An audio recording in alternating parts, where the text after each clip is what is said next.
Olá, sejam muito bem-vindos para mais um Momento Culturando. Encontro-me na Sociedade Martins Sarmento, em Guimarães, para acompanhar o lançamento deste livro, A Fundação da Verticalidade, este livro que temos aqui na mesa para ser aqui explorado pelo autor. A Fundação da Verticalidade é de Gaspar do Amaral. Este é um protocolo de autodomínio para o século do algoritmo, escrito por um engenheiro com 35 anos de experiência em sistemas críticos. Como o próprio autor define, não é um livro contra a tecnologia, é um livro contra a rendição. Bem-vindo ao Culturando, engenheiro Gaspar, bem disposto. Muito obrigado. Hoje é um dia muito especial. É assim, um dia a mostrar e dar aos leitores, a voz, a possibilidade desta alegria que eu tive em fazer o livro. O livro começou por ser feito já desde novembro do ano passado, na sua forma escrita. Teve várias reedições e espero que vos dê tanto o gozo de ler e da sua leitura vos dê a alegria que me deu a mim. E sem dúvida, e afinal, o que é a Fundação da Verticalidade? A Fundação da Verticalidade é um tratado de ontologia. O que nós, quando falamos em ontologia, queremos dizer é definir palavras, conceitos, a maneira como organizamos essas palavras nos conceitos que utilizamos nos últimos 900 anos de história. Nós estamos aqui na Sociedade Martins Sarmento, que descobriu pedra por pedra as fundações daqui do local de Guimarães, que pôs nos olhos do século XIX Portugal e demonstrou as fundações que vêm desde o século XII do Afonso Henriques. Aqui a obra é uma fundação. Ao dizer a fundação, eu quero dizer que estou a colocar o invisível neste meu primeiro livro e por isso é que é um livro difícil para mim, porque estão lá os conceitos, as fundações invisíveis, em que nos dão palavras e nos dão, se calhar, as mesmas palavras para uns conceitos dos novos tempos e do futuro, da construção do futuro. E por isso a Fundação cria a possibilidade de haver uma estrutura onde, nestes nossos tempos, onde muitas vezes se parece mais com um pântano, em que não temos propriamente uma infraestrutura e temos que a fazer, mas também não temos local para o fazer. Então temos que reconstruir o solo. E foi um bocadinho esse meu exercício que me deu alegria, não é? Que é começar a ver onde é que eu posso colocar e reconstruir o lugar para pôr o solo ou a terra fértil para conseguir fazer a fundação. E depois descobri uma coisa muito gira, que é, na nossa história, esta fundação da Portugalidade, na verdade, dá-nos exemplos que, para um engenheiro como eu, são sempre exemplos que têm sido mais longínquos, não é? Porque não têm equações, não têm números, têm uma proximidade mais humana e social, o que me atraiu sempre a parte humana. Mas as equações e o rigor da matemática, da física, da termodinâmica, de toda a mecânica que estudei, não me deu essa oportunidade. E a descoberta da Fundação da Verticalidade é ir buscar estes conceitos portugueses de Portugal, na Fundação de Portugal, aquilo que cria em nós um padrão que nós hoje, após 900 anos de história, podemos ver numa leitura longitudinal o que é comum. E, de facto, nesta terra que no século XIX Francisco Martins Sarmento descobriu a Citânia de Briteiros e deu à Europa, nós no século XXI podemos descobrir aquilo que eu chamo os grãos, a semente, de 1128. 1128 é um ano que se vai comemorar daqui a 2 anos, 900 anos, e a 24 de junho de 1128 houve uma batalha. Vários autores ao longo da nossa história têm dito que era a primeira tarde portuguesa, outros dizem que não é, outros dizem que estamos perante um berço e é um período de tempo. O que é um facto é que nós temos, quando queremos uma planta, um ser vivo, e todos nós somos vivos, e os povos também são seres vivos, podem ser vistos dessa maneira, temos que os fundar. E eles têm que se germinar, ou seja, eles têm que cair na tal terra, e esta terra de Guimarães, da cidade de Guimarães, na minha opinião, e nesta minha descoberta, neste novo mundo da inteligência artificial, com as novas ferramentas, encontrei a nossa antiguidade destes 900 anos. E cada grão de 1128 é fazer aquilo que o Afonso Henriques fez, o que é impensável, o que não é calculável, o que é incalculável no tempo dele, não é? Se houvéssemos uma plataforma de inteligência artificial analisar as circunstâncias do Afonso Henriques, o mais improvável é ele decidir não dar a continuidade do segundo condado portucalense e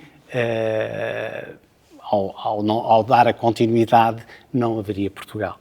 E é isso que eu exploro, e a grande mensagem desta fundação da verticalidade não é ideológica de todo, ela é vertical, portanto não tem esquerda, não tem direita, ela vai buscar, eu até defino, a nação é Deus, ou seja, a equação disto tudo é Deus. Eu sou católico apostólico romano e, de facto, o livro foi dado para análise dos primeiros descobridores deles, não é? E que vão analisar, já analisaram, e a certa altura, antes da própria encíclica Magnificat Humanitas. E então, foi em fevereiro. E está convergente, o que é ótimo, porque é sinal que é um caminho comum em que é importante mantermos a nossa humanidade, mas nas decisões incalculáveis. E sermos humanos é errar. Errar é humano. É isso mesmo, sem dúvida. E sendo um livro focado no algoritmo, esta é uma obra contra a inteligência artificial. Nós estamos aqui, vamos falar mesmo muito neste livro de inteligência artificial. Bom, sim, a inteligência artificial é já a ferramenta, não é? Mas a inteligência artificial não é contra a inteligência artificial. Eu sou engenheiro, portanto, vivo sempre num mundo tecnológico, não tem sentido porque eu uso inteligência artificial. O meu primeiro trabalho final de curso era em redes inteligentes, quer dizer, no Instituto Superior Técnico. A certa altura, não tem sentido, a mensagem não é contra a inteligência artificial. A mensagem é sabermos lidar com ela, é fazermos da inteligência artificial como o Afonso Henriques fez da sua espada a primeira lei de Portugal, porque a lei que existia, o direito romano existente, cessou, optámos por um nada e a lei foi a lei da espada do Afonso Henriques.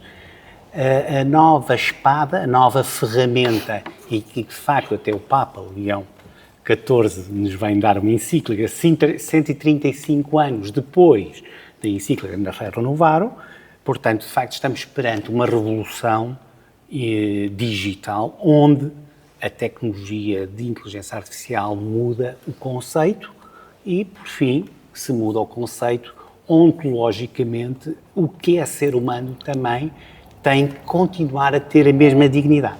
E este livro, sim, desenvolve naquilo que são as minhas limitações e do caminho de 35 anos, da minha travessia, a minha experiência com isso. E há aqui uma ligação entre, como falava há pouco, entre o passado e o presente, em 1128, o grão. Para quem nos escuta, como é que nós podemos ver este grão nos dias de hoje? O grão é uma semente. O que é que nós temos como exemplo na nossa história? A grande descoberta que eu fiz com esta nova tecnologia, como os descobridores fizeram com com as suas caravelas, não é? E nós fizemos esse exercício e dominámos muitos lugares. Por isso, hoje, com o grão de 1128, nós conseguimos, o que eu quero dizer é, ter a consciência de que é a nossa vontade de conseguir querer ser quando nada diz que possa ser. Isto é, nós, para sermos humanos, nós temos que ter uma vontade indomável. Se nós deixarmos com as novas tecnologias que elas nos deem aquilo que elas sugerem e aquilo que nós pensamos, aquilo que nós fazemos é a sugestão desta máquina invencível, deixamos de ter em nós esse tal grão de 1128, que é fazermos o que nós temos e queremos fazer por nosso livre-arbítrio. O que é que acontece com o livre-arbítrio de 1128? É uma questão de definição da soberania. Nós quisemos ser autónomos, viver e sermos um povo com um sistema e com um território. E essa vontade não era calculável, não é?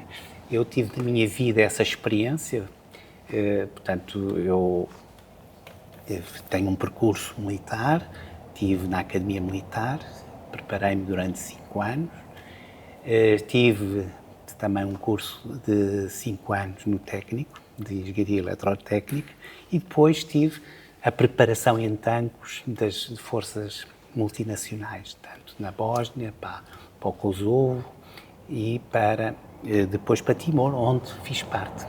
E cheguei a Timor-Leste para fundar, ou seja, um povo que estava a fundar uma nova nação. Estava lá um grão de 1128, o mais improvável estava ali a acontecer e eu vi isso com os meus olhos e participei.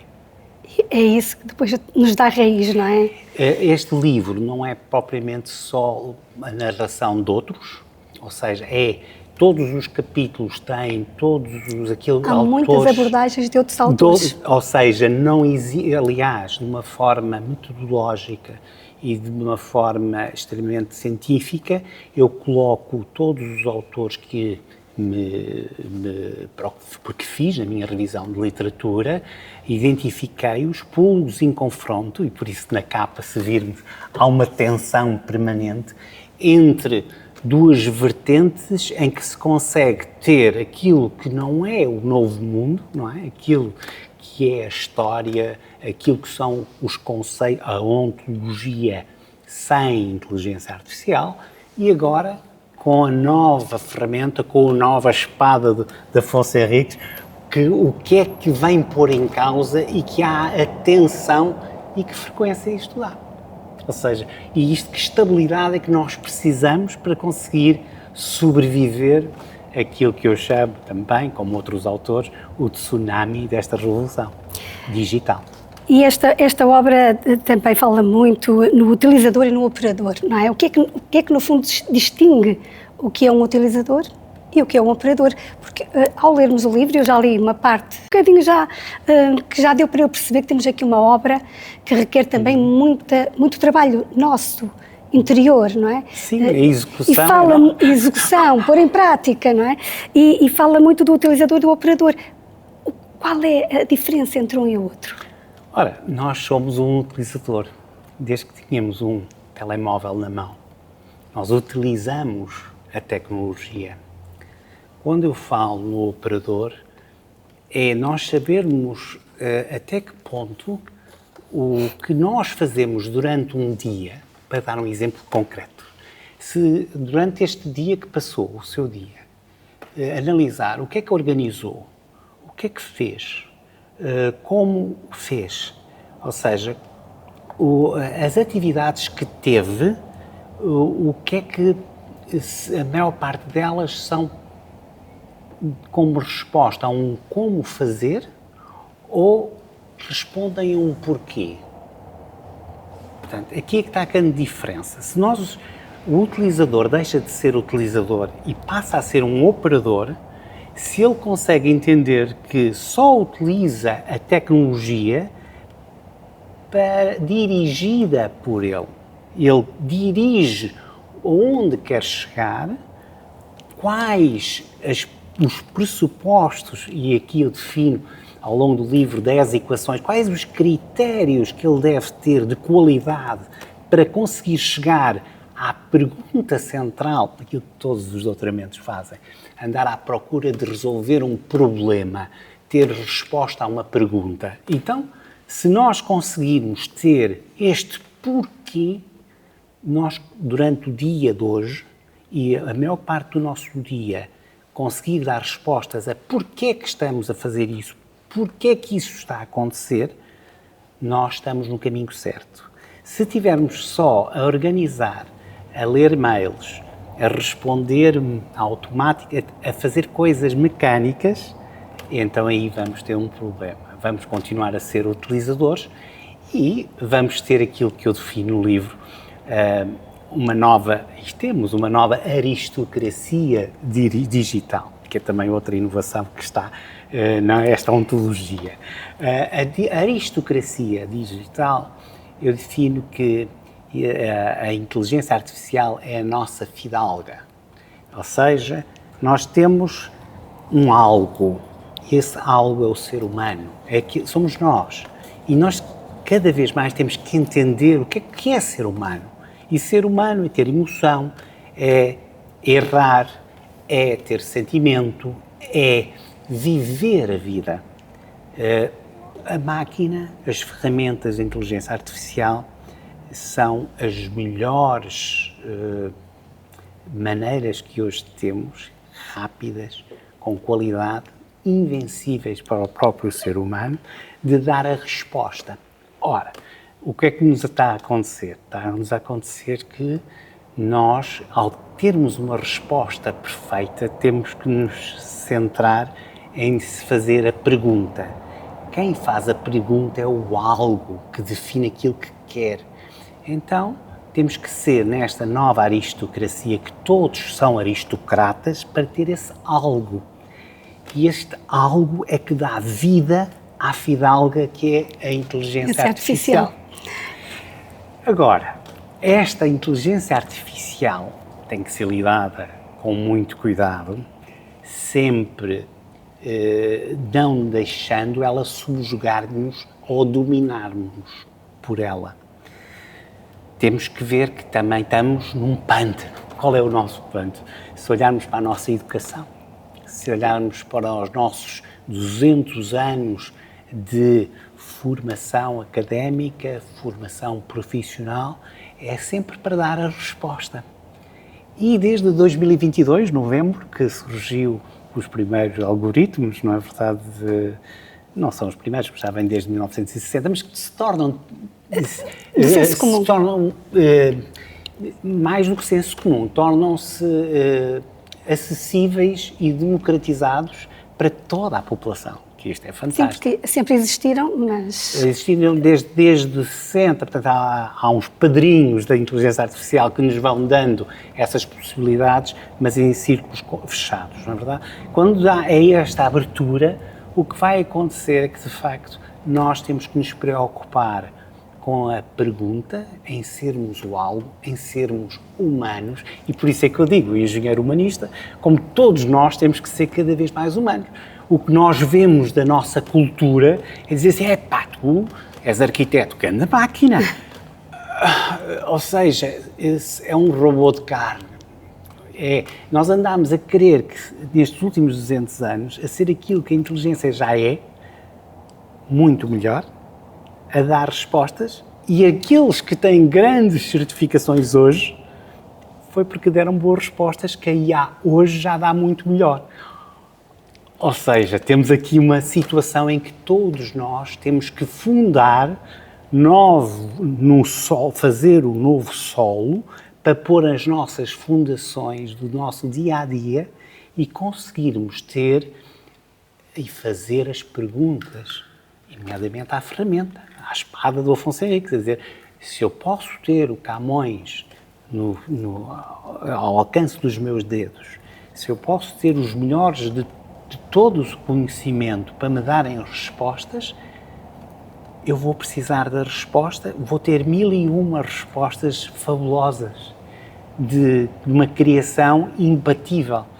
Então eu tenho que lhe dar a humanidade, porque a ferramenta não é humana. Não tem. Exatamente.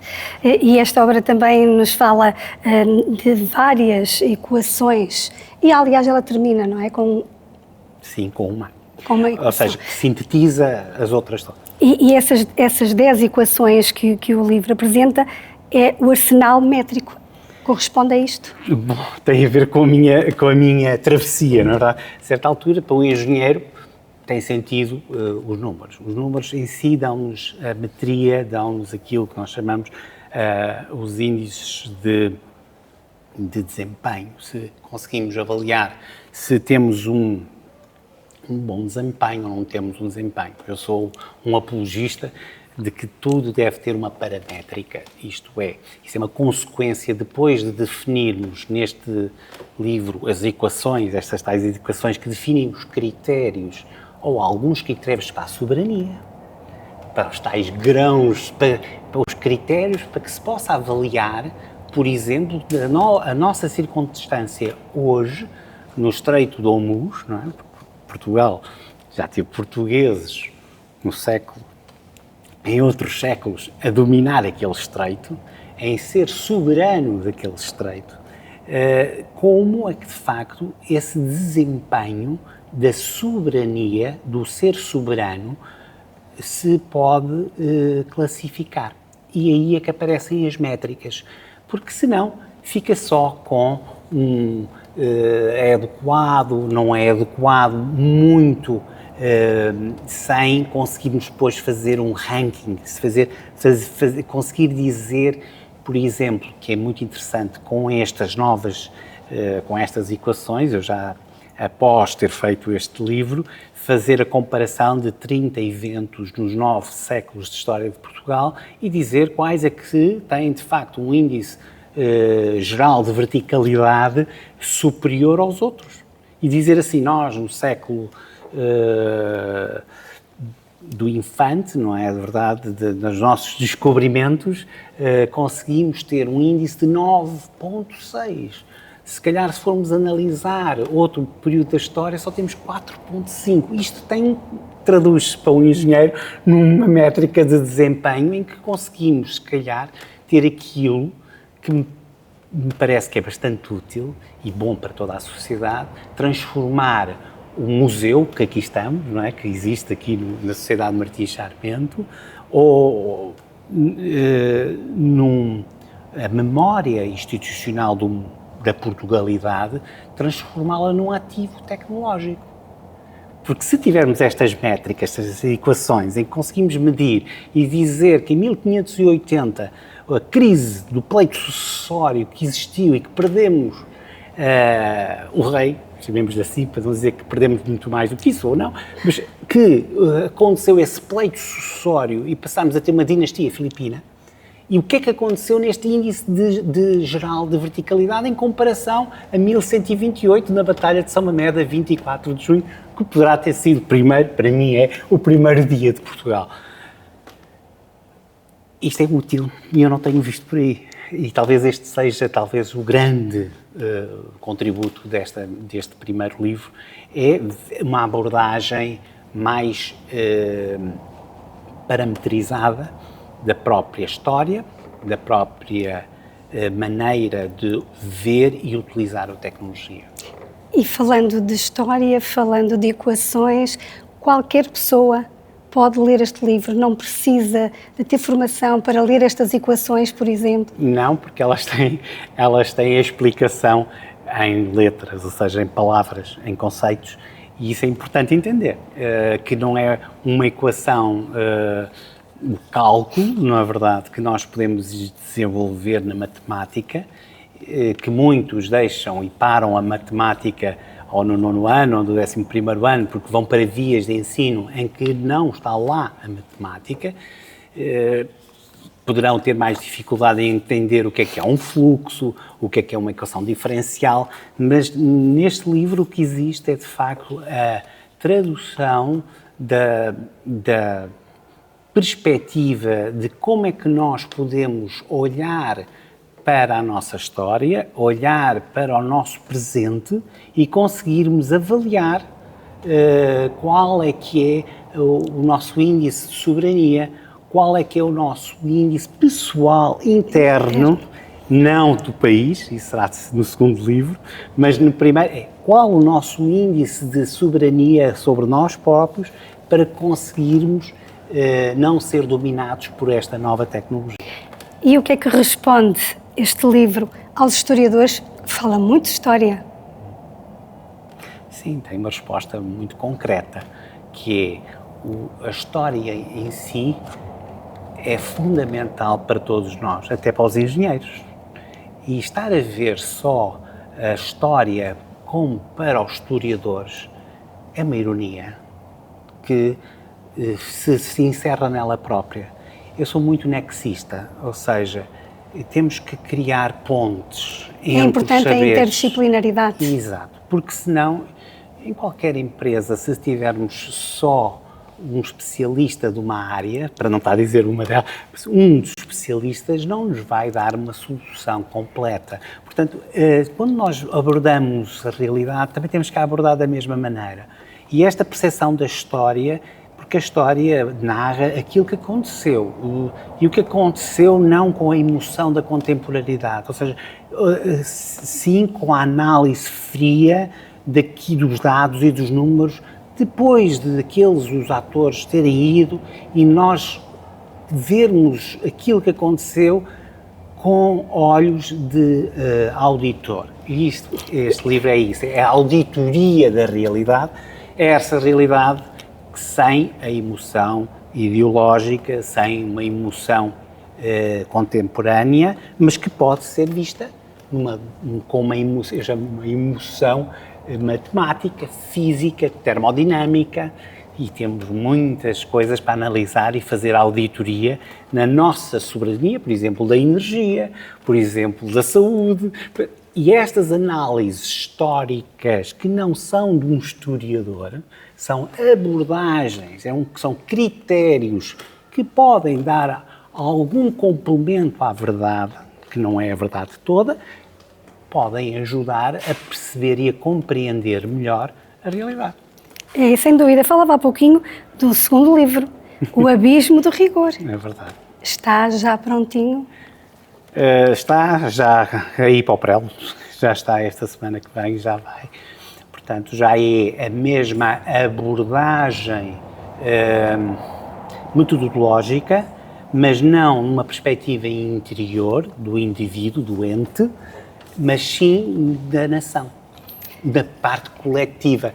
É uma continuidade deste livro? Vai ser uma trilogia? Ou mais? Eu não sei dizer. Não sei dizer. Sei que é um acumular de experiências que me dá grande alegria fazê-las, que não é para todos, pode ser para todos, para quem quiser. Pode ser útil, com certeza, mas tem que ser vista de uma perspectiva em que, de facto, analisar o mundo hoje poderá-se analisar com uns critérios e ter alguns critérios para analisar o mundo ontem, e sendo os mesmos podemos ter comparação e não andar a fazer algumas confusões. Vamos todos ficar à espera, não é, das novidades. Sendo um livro que fala de IA, foi escrito com inteligência artificial também? Vamos lá ver. É importante nós definirmos bem as palavras e aquilo que elas significam. Normalmente, estar a dizer que é da IA e as pessoas não saberem o que é IA é um problema. E depois começamos a dizer que a IA é tudo menos aquilo que ela é. Ok. Então, se nós temos que esclarecer bem o que é esta inteligência artificial, eu até acho que a inteligência artificial tem um nome oposto. Inteligência é uma extensão da nossa inteligência. Portanto, não é o cálculo, não é a inteligência. Pode ser a extensão da nossa. Então, eu até sou mais, como alguns autores dizem, exteligência e não propriamente inteligência. artificial de todo, que não é, porque é real. Eu diria que é amplificada. E por isso é que eu digo que esta nova espada do Afonso Henriques, ou estas novas ferramentas, estas novas tecnologias, têm e são feitas, e é a primeira vez que são feitas para os mais velhos. Não é para todos. Porque se não tivermos vocabulário, se não tivermos curiosidade, se não tivermos repertório, como é que vamos dar uma ordem àquele que sabe fazer tudo em relação ao nosso conhecimento, não é? A uma base de dados de Alexandria, com capacidades que nunca tiveram nas nossas mãos de todos? Como é que, se não tivermos este vocabulário, como é que nós lhes damos a ordem para ele nos dar essa resposta? E aí sim é a primeira tecnologia que não é para os mais novos. Temos que ir buscar as enciclopédias dos mais antigos. Aí conseguimos, e para o culturando é importante, não é? A diferença entre erudição e cultura. De facto, nós temos aqui a erudição, temos aqui todas as enciclopédias juntas, disponíveis ao mesmo tempo para qualquer pessoa. Agora, se não temos a curiosidade para ir lá, se não temos a linguagem, o vocabulário, não conseguimos distinguir as palavras para aquilo que queremos, a nossa resposta vai ser sempre mais curta. É isso mesmo, é muito interessante. E é importante mostrar isto aos que têm mais capacidades, porque o que está a acontecer, aqueles que são mais velhos e têm estas mais-valias para a internet, para a inteligência artificial, pela internet, não têm bem esta consciência. E aí é que é importante entender, porque esta é a primeira vez que aparece uma tecnologia que vai ser transversal em toda a sociedade, e os que estão melhor preparados são os que têm mais experiência, mais idade e têm capacidade de dar essas ordens à máquina, de darem essas ordens às novas ferramentas. Sendo que o livro tem perguntas para nós respondermos, podemos considerar autoajuda? Não, de todo. O que acontece é, ao longo do próprio livro, dos capítulos, eu vou pondo uma secção em que eu digo os procedimentos e uma ordem de operações, chamemos assim, de como é que podemos materializar aquilo que o conceito e a palavra esteve a definir. E a partir daí tentar ter esse exercício. E esse exercício dá-nos a percepção daquilo que eu estou a tentar transmitir e que eu senti. E tem esse valor. Esse valor não é de todo a autoajuda, é de todo a minha experiência, no sentido de percebermos que estes procedimentos não vão dar nem mais brilhantância, ou dar mais brilho a quem o faz, ou dar mais inteligência, nada disso. A única coisa que vai acontecer é que todo aquele que passar por este livro, vai chegar ao fim e vai ver que, de facto, o incalculável é a humanidade. Mas há uma descoberta interior. Ao longo do livro, com esses exercícios, há uma descoberta. Encontra-se que, de facto, o erro incalculável é aquilo que é a nossa sublime anomalia. Porque a máquina é perfeita. E essa percepção em si torna-nos muito diferentes e muito mais capazes do algo, na tal aristocracia em que a fidalga tem que responder. O melhor é terem o livro para perceberem tudo isso com pormenor. Porquê a escolha de Guimarães para apresentar o livro? Já agora pode apresentar-se também, porque para quem não o conhece, não vive aqui em Portugal. De momento estou em Timor-Leste. Assisti à sua fundação, fui para lá como soldado e voltei 25 anos ou 20 e tal anos depois como conselheiro. A certa altura, para cabos submarinos de fibra óptica, para aeroportos internacionais, para tudo o que a engenharia necessita e que é muito, que toda a parte oriental está a caminhar numa velocidade enorme em dar respostas de infraestrutura e não propriamente neste simulacro de regras que ficam por ser apenas regras em que os aeroportos não são feitos. Portanto, e esse avanço de toda a Ásia e de todo o sudoeste asiático em si, andam naquilo que é o STEM, andam na engenharia e é outra dinâmica. E eu tenho essa experiência já há 10 anos.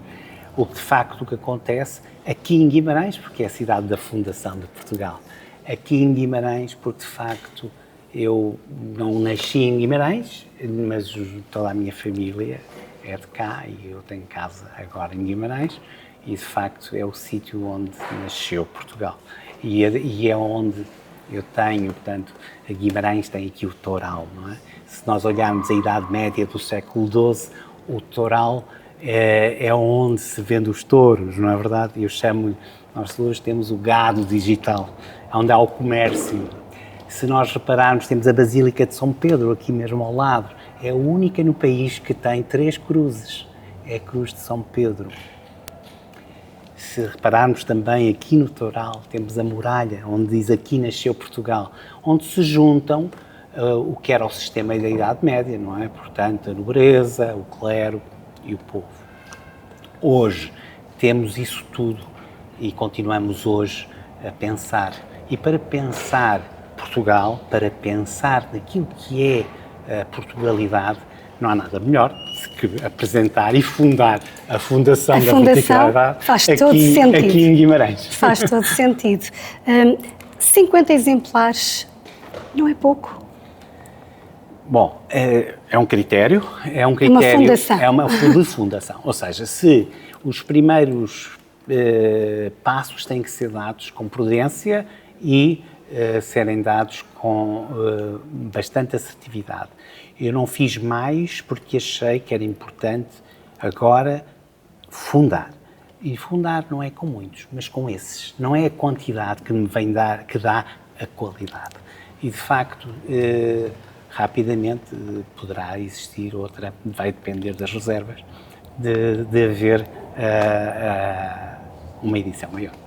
E para terminarmos esta nossa conversa, uma mensagem lá para casa, para quem nos escuta, para poderem ter este livro, como é que o podem ter, se vai haver ou não apresentações futuras?